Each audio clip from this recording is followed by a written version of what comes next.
예수님이 돌아가시자 제자들은 유대인들을 두려워하여 숨어버렸습니다. 제자들에게 예수 운동은 완전히 패배한 운동이었고 예수를 버리고 달아난 자신들은 배신자였습니다. 그런데 죽었던 예수님이 나타나 제자들에게 평강이 있을지어다 라고 말씀하시며 곧바로 자신의 손과 옆구리를 보여주십니다. 예수님의 이 십자가 상처는 예수가 패배한 게 아니라 승리했음을 보여줍니다. 그리고 동시에 이 십자가 상처를 가진 예수님이 평강을 말씀하신 것은 도망가버린 제자들에게 용서와 회복의 보증이었습니다. 다시 코리텐 붐의 이야기로 돌아가자면 라벤스부리크 수용소의 삶은 점점 더 비참해졌습니다. 굶주림, 추위, 벼룩, 구타, 질병, 죽음, 그 한가운데서 코리의 언니인 베시는 급속히 쇠약해져 갔습니다. 하지만 베시의 눈은 보이지 않는 것을 바라보았고 그녀의 입은 상상할 수 없는 평강을 선포합니다. 코리는 이렇게 훗날 회상합니다. 베시는 내가 보지 못하는 것을 보는 듯했어요. 죽음을 앞두고도 그녀는 그리스도의 승리를 바라보고 있었지요. 베시가 죽음을 앞두고 남긴 말은 마치 부활하신 주님께서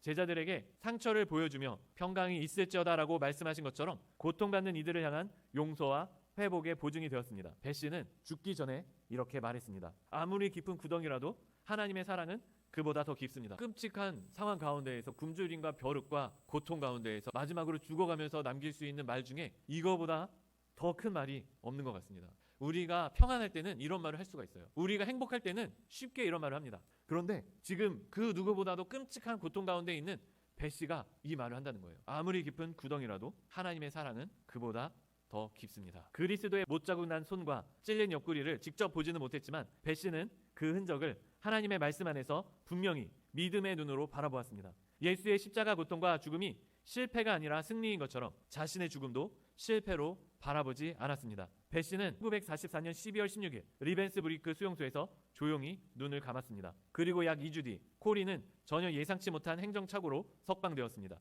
그녀가 수용소를 떠난 일주일 후 같은 연령대의 여성 수감자 전원이 가스실로 보내졌습니다. 코리는 훗날 이렇게 고백합니다. 이것은 단순한 실수가 아니었습니다. 하나님의 자비로운 섭리였습니다. 베시가 코리에게 그 얘기를 한 거예요. 우리가 겪었던 이 이야기를 여기서 멈추면 안 된다. 나가서도 계속해서 전해야 한다. 이런 이야기를 언니가 코리에게 했다는 거예요.